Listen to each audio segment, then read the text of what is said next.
Hello ladies and gentlemen, Martin here, and today I'm going to be doing some maintenance on my Honda Rebel 250. I'm going to be putting a chain on it, new sprockets, and a clutch cable, and yeah, that's what we're doing today. So let's start taking off the back tire, get off the chain, and get this thing rocking.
Okay, so I just finished taking off the chain. I just cut it off, and y'all need to see that. I just took a grinder and cut it off. So now we're gonna put the sprocket back on, and then we're gonna put the sprocket on the wheel, and we'll get the tire back on, and then we'll do the clutch cable. So let's get this done.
Okay, so I just finished putting on the back tire and the chain.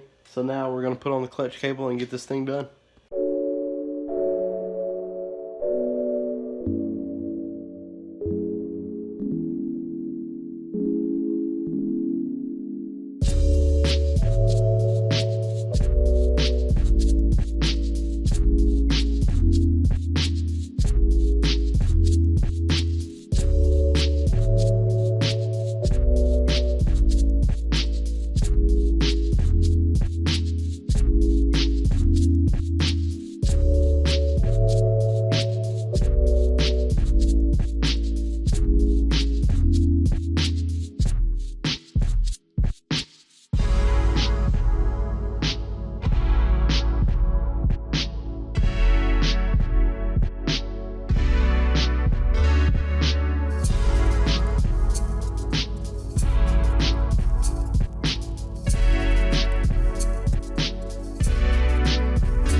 Alright guys, so I just finished putting on the clutch cable, tightened everything up, everything looks good. I'd like to thank you guys for watching the video, and I'll see you guys next time.